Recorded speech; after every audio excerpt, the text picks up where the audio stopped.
So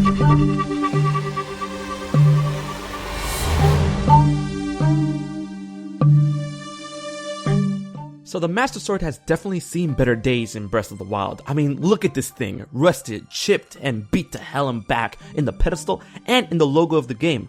But the question is, why? The Master Sword has always been in top and prime condition. Even when the power to repel evil was stripped from the blade in the Wind Waker, it was still in stable condition. I mean, it looked good. Nothing on the level of this. Honestly, I don't think the Master Sword is in the same predicament as it was in the Wind Waker, and the reason why it's decrepit isn't because it lost power in that sense. So let's toss that idea aside. So wait, you're just gonna write off the possibility of something like that happening? I mean, in the Wind Waker, Ganondorf even said that the edges of the blade were dull. But yeah, I thought you were a theorist. Hey, listen. I got my reasons, alright, Yuri? Hey everyone, welcome, Yuriofwind! Hey everyone, I'm Yuriofwind. I make videos about cancelled games and beta stuff and bootleg stuff and stuff. Glad to be here. Hi!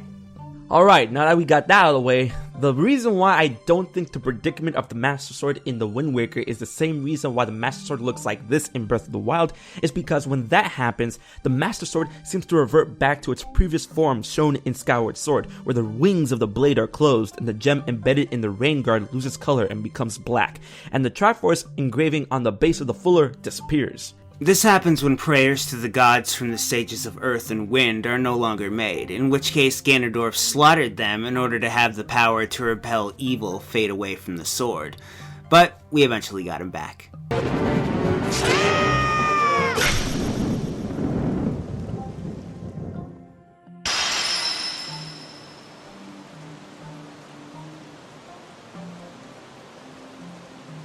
Yikes. Anyways, yeah, I don't think this is the case this time around, as the sword, as fucked up as it looks, still has the Triforce engraving, the wings on the guard extended, and the jewel is still a golden yellow in color. So whatever happened to this blade has to be something different, and pretty serious at that.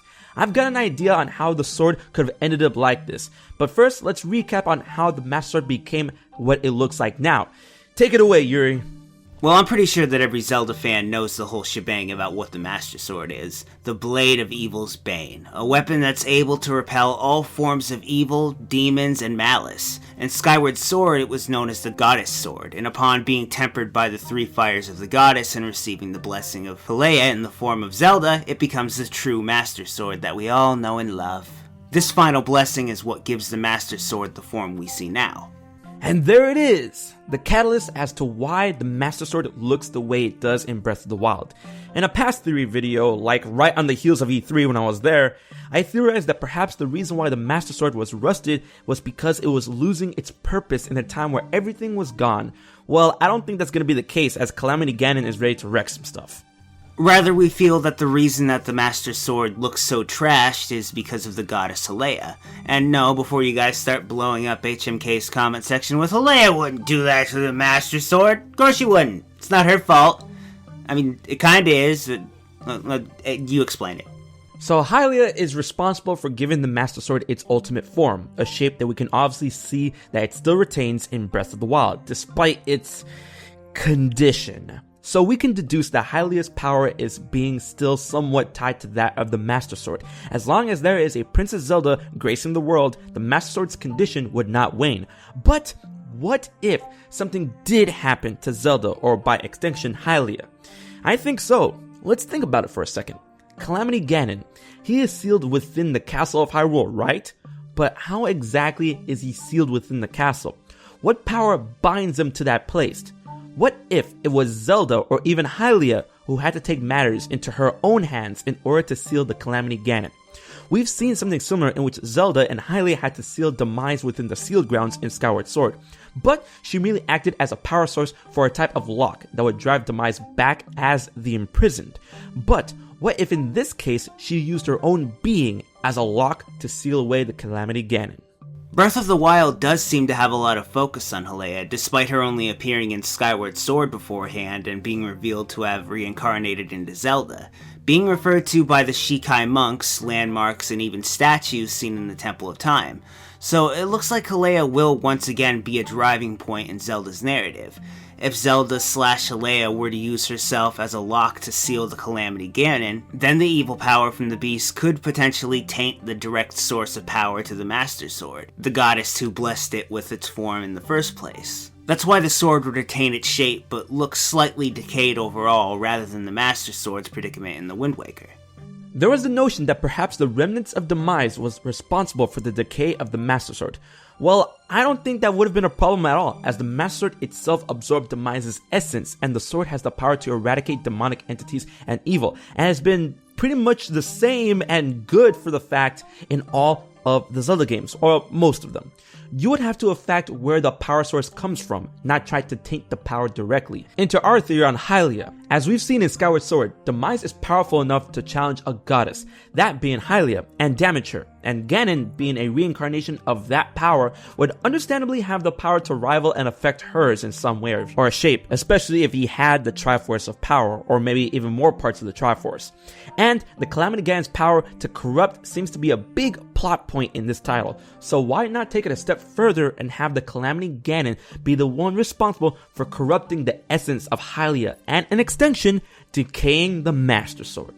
We can also use this as an explanation for the voice in Link's head belonging to Hylia or Zelda or whoever the hell she's going to be called in the game.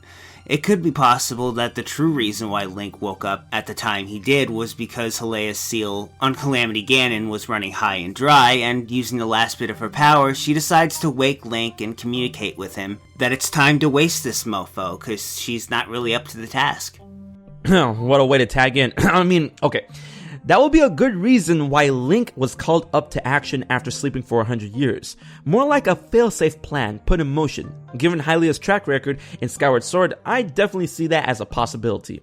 So all in all, Calamity Ganon was laying waste to Hyrule, destroying and corrupting everything it could in its path, and Hylia/Zelda used herself as a lock to seal away Calamity Ganon in the castle. However, Ganon's power then tainted the pure essence of Hylia's power, and in turn decayed the Master Sword, which she blesses over time, allowing it to retain its prime shape that she gave it, but corrupting it from the inside out. And that is the theory.